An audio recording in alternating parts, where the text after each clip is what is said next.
Hey everybody, welcome back to Record-ology. Where on earth am I? I am at this weird exhibit in downtown Denver called Meow Wolf, and I can't even describe what it is, but it's the world's largest building, it feels like, with all of these themed areas. This is like a futuristic city, and all of these hallways and rooms and everything connect to each other, and you can follow them into different worlds and explore different areas, and it's crazy. I'll include some pictures from other areas. It's just like nothing you've ever seen. I kind of like this area. It kind of reminds me of like Back to the Future 2, kind of modern city kind of thing. Truly bizarre. Anyway, we got a great show coming up your way. You are not going to want to miss this. This is Record-ology.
Memories too delicious. Memories just do the things. The feast first night.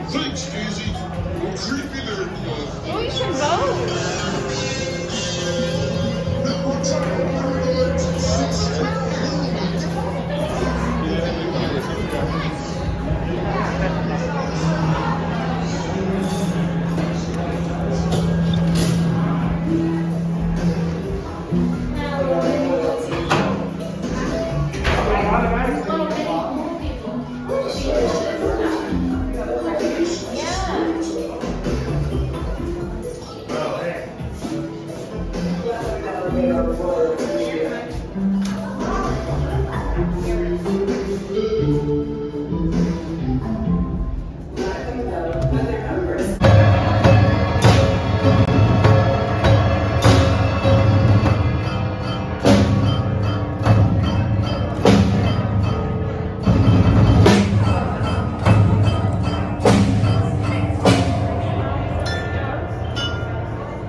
Have to forgive me because sometimes I can't resist the temptation to share some of my non-Record-ology adventures with you. This place was insane, like 90,000 square feet, 5 stories of these different worlds. It was just crazy. It was a lot of fun. Anyway, today we're here to take a look at this little stereo record player. You may be saying to yourself, record player? This is a box. What are you talking about? This isn't a record player. And this will be the third show we've done on this little guy because we reviewed it over a year ago. And then we did a follow-up, Will It Damage Your Vinyl Records? Definitely check out those. But if you missed those, then you're in for a treat because we're going to take another look at it today, run some interesting tests on it, including unleashing it on a brand new record, finding out if it damages anything, what it is, how does this thing work, what is this? A little bit of a hint on the box. And as people are feverishly tapping away, there's some people that comment A lot of people comment mid-video. They don't wait for the video. So often they'll tell me stuff that I talk about in the video, and it's always interesting to see the people that never make it to the end of the video. They just watch a minute, make their comment, and then move elsewhere. So I'm already probably going to have people that have already managed to put a comment on the video saying that that's just a remake of the Record Runner. We had that back in the 70s. Look like a little Volkswagen bus. It just runs around on your record. Well, they are right in a sense, and this definitely takes inspiration from that. I'd say a little bit more than inspiration. It is essentially another version of the Record Runner, but this one is not in the shape of a Volkswagen bus. By the way, you can buy those still on Amazon. You can buy modern versions of that Record Runner, which is cool. I think that's actually probably more interesting than this. So this guy in 2016 had a company called Pink Donut. And Pink Donut, as they say, is an idea company. They come up with different things. This isn't, in other words, this isn't like necessarily a guy that's a vinyl guy. You know what I mean? Not like a record player guy. He came up with this idea to market this record player concept. And he started Kickstarter, which if you're not familiar with Kickstarter, basically people put a concept or an idea out there and they ask for investors, and the investors, don't get anything up front. They don't get any product. It's crowdfunding. But then if the product makes the threshold, if they're able to raise enough money, then everybody that invested gets a prototype or something like. Anyway, so it went through that process. But the real thing that set these guys off was they appeared again somewhere around 20, I think it was 17-ish. They appeared on Shark Tank, the ABC television show, and he sold the entire company to Roger Hershevek, one of the investors, for somewhere in the neighborhood, well, not somewhere in the neighborhood, $500,000. So $500,000.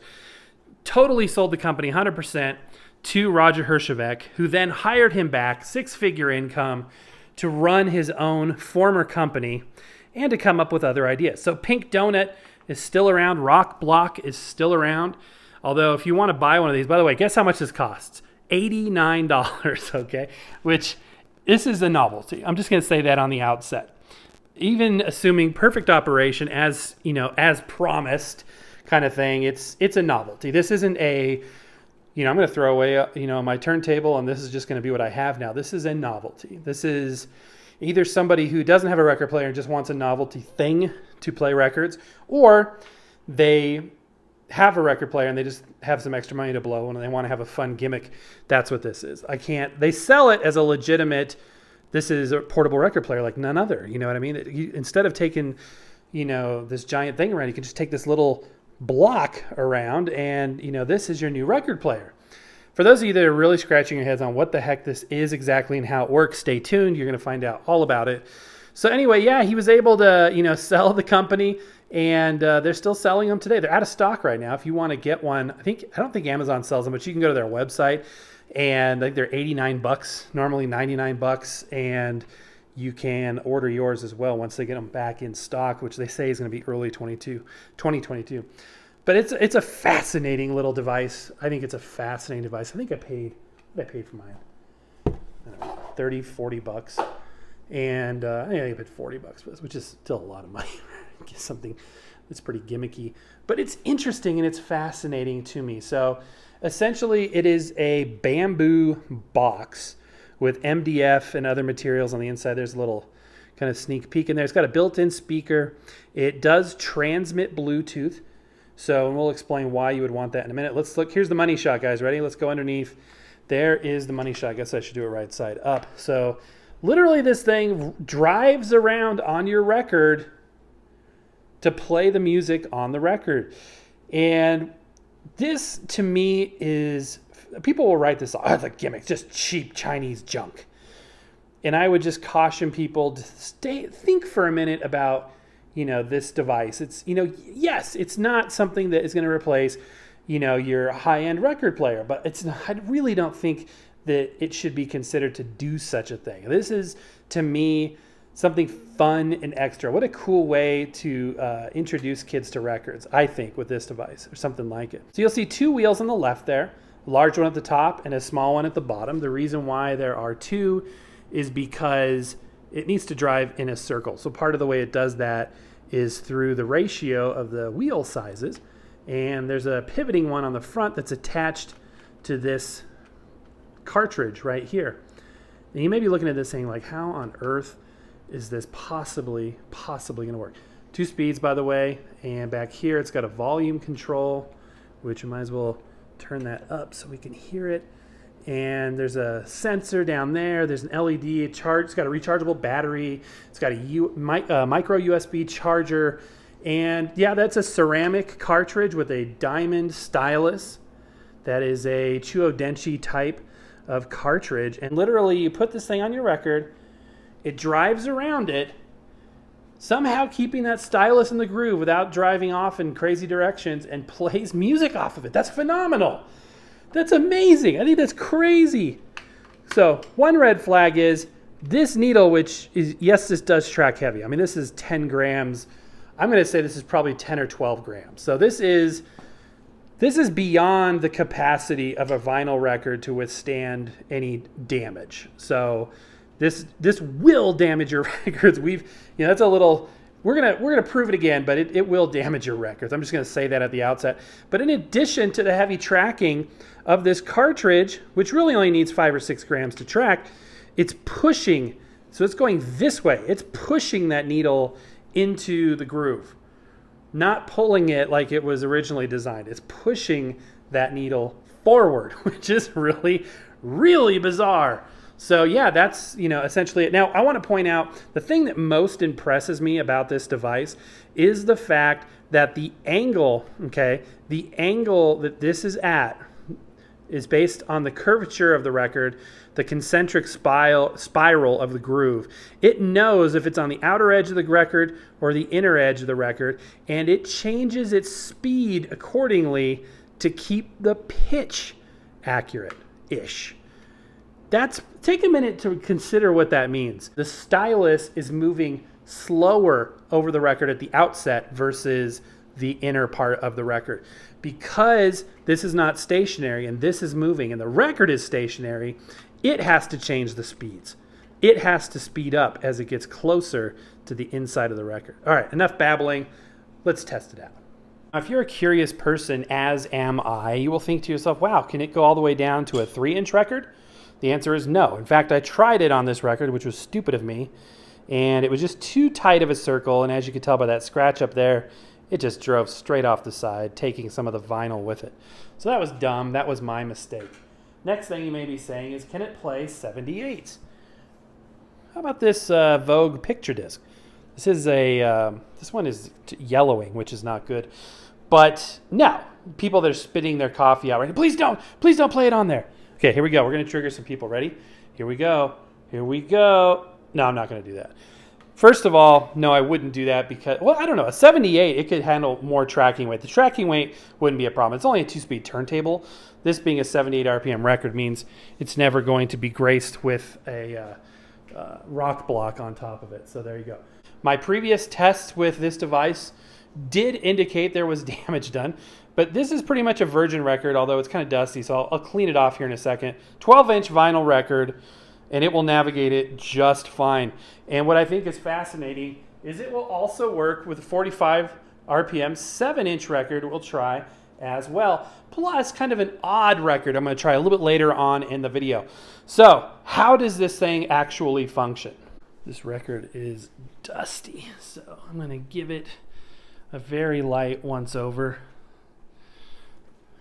And yeah, we're pretty much ready to go. So all you do to turn this thing on is choose a speed. This will be 33 RPM. This is in the lock position. We're going to pull it out of the lock position, but let it kind of fall into its normal spot right there. Then we're going to put it at the beginning of the record. Lift up this lever. There's a delay, and then it goes to town. And it is playing the record, which I can't hear any sound. And I don't know why that is, honestly. But it is playing the record. I'm going to turn the volume up. I think the volume is down on it. Isn't that weird? Now you may be saying, why is there that bar on the top? Let me show you. So grabbing this thing while it's driving over your prized vinyl is not going to end well. So they thought of this idea. Oh, that's pretty smart. You just let it run into your finger, and then it goes ahead and shuts off. All right, I'm going to turn the volume up. I think I had turned it down earlier by accident. Okay, let's try again, kind of in the middle here. And there's a delay. Oh, boy. What on earth did I do this time? I totally just carved that line. Don't do this to your prize vinyl. Okay, we're going to try again. You believe $500,000, you guys. $500,000. All right, let's try again. There we go. Let me flip to the front mic.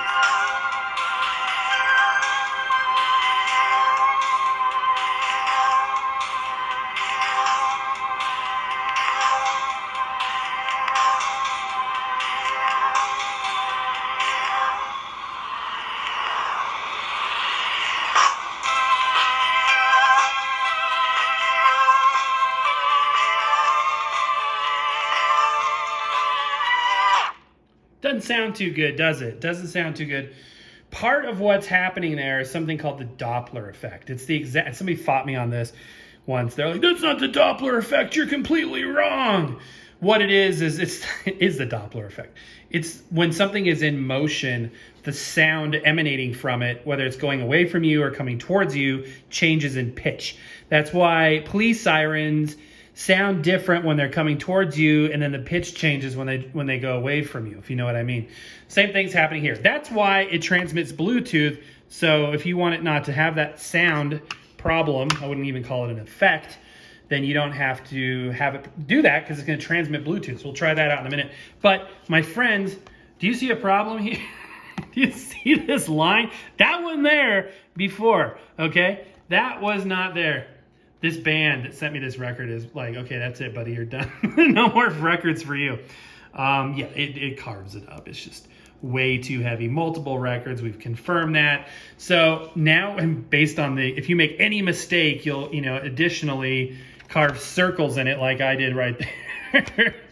So you don't want to do this on your prize vinyl, something that's irreplaceable. However, if you have something from the thrift store, just like a fun junk record, this is just a fun thing. And if you look at it like that, that's what you got to do. I've got my handy dandy stereo Bluetooth speaker, which I'm going to put just below here so that the camera mic can pick it up. Well, I flipped over the record, cleaned it off. Again, it's a virgin record. I know, guys, I'm taking one for the team here. Cleaned off the stylus because I'm sure we picked up some gunk with that last attempt. And we're going to try it again, this time streaming, to see if the sound quality is greatly improved streaming from Bluetooth to the Bluetooth speaker versus getting that Doppler effect with a built-in 2-inch speaker.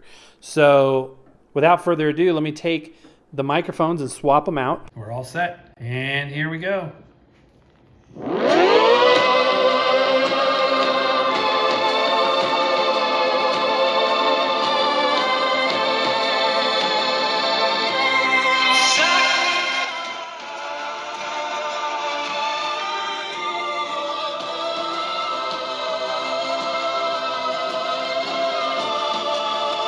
Still doesn't sound that good.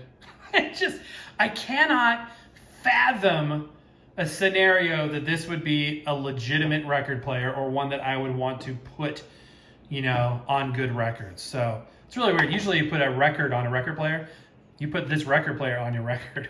Just probably the first problem. Okay, so I'm going to make some TikToks with that because I'm sure there's people that have never seen that before, and then I'm going to hear it from them too. But I wanted to try a couple other things. So again, if you take out the fact that it's not a well-executed idea, it is quite interesting and it is still very cool. So, okay, we're flipping to 45 RPM. This is infinitely amazing to me that it can navigate this tight of a circle. But, check this out.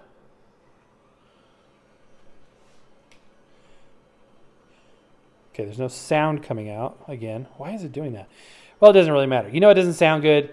It's amazing. But look at it make those turns. And it's getting faster and faster as it gets closer to the middle of the record. But yeah, if I don't stabilize it there, it's going to go sliding over the smooth surface of this table. This is a granite table. But isn't that cool? I mean, it's just cool. All right, so let's go ahead and turn it off. One more record to try. Look at that. Nice finish. Kind of goes in for the Tokyo drift there. Have we got any vinyl clogging up or, you know, showing up on the tip of this needle? Yeah, look at that. It's scraping it out. I'm going to go ahead and clean it. Now this is a futile thing to do. Silly perhaps, but fun. Just clean that tip there. And set this poor Merle Haggard record aside. It's kind of a Haggard, Merle Haggard record. Now, what about a 10-inch record? We already talked about 78s. It doesn't have that speed capability. But what if we take a 10-inch vinyl record that happens to be 33 RPM? I didn't think I'd have a good use for this polka record, but now I do. It is not as in good of condition as it looks on camera, by the way. It looks pretty good on camera, but it's not really in as good of condition as it appears. But it is 33 RPM and it is 10-inch, so let's go ahead and try this just for grins. Okay, what is it doing? I think the Bluetooth might have disconnected earlier. You know what? Let's go ahead and disconnect the Bluetooth on the device, which might have already happened. Lift up the little lever. And I got no sound. I think it's trying to connect to Bluetooth. But yeah, it can do it. Absolutely. As you can see, 10-inch record, no problem whatsoever. And I don't want to carve up too much of that because it is a historic record. You know, we have great reference for records here on Record-ology. Try to keep it all in perspective. So, was that interesting to you? I hope it was. Have you ever did you have the original record runner? Those are cool. I think those are cooler. I mean, if you're going to have something that drives around, I'd say make it look like a vehicle. It's very modern and minimalistic looking. Would I recommend this? This may surprise you. Yes, I would. I would absolutely recommend that you go buy this right now if you can afford it and if you will use it for the intended purpose. What I would say our intended purpose is here on the show, which is just have fun. You know, show people how records work perhaps. Show kids, you know, something interesting on records that don't matter. Thrift store records, beat up records. You know what I mean? Just keep it in perspective. If you can do that. Some people have such a hard time of, you know, I feel like they're way too into vinyl. You know what I mean? It's just like, it's so important. It's so serious. I'll be buried with my records. If you're not that guy, then you can probably think of this as something interesting and cool. If you are that guy, man, why are you still watching my show? Just kidding. I appreciate each and every one of you, whether or not you're that guy, that gal, or somebody else altogether. But I hope you thought this was interesting. A look 1 year later at the RokBlok. Do I use this on a daily basis? Absolutely not. It is a novelty thing that I pull out every once in a while. It's probably spent more time in use on camera than it has off, but it's neat. I think it's neat. And when it comes to collecting different aspects of vinyl records and retro tech, I think it's an interesting footnote. It wouldn't be a chapter, but it would be a footnote in the history of records and vinyl altogether. I think it's cool. So let me know down in the comments below what you think. You heard me mention TikTok. Yes, we do indeed do TikTok. We put up just clips and things of interesting things. Today I put up a clip of the Nuggets because we went to the Nuggets game. It was a lot of fun. Totally off topic, but I just thought it'd be fun to share that with you. And I try to sneak in, like I said, aspects of our non-Record-ology existence. There is some life outside of Record-ology for me even, which is kind of hard to imagine, but I just want to share the fun with you guys. I hope you do enjoy this. I enjoy our time together immensely. Give me a thumbs up if you agree. Think about subscribing to our Vinyl Nation program where we, you know, provide an extra weekly show every Friday. We always try to do something special, as well as other exclusive benefits. We'd love to have you along for the ride. You guys may not know that I'm a bus driver on the side, and there's my bus. It's a very short bus, but yeah, there we go. Just kidding, guys. I hope you enjoyed this strange intro and outro, but that's going to do it for today, guys. Happy record hunting. See you next time.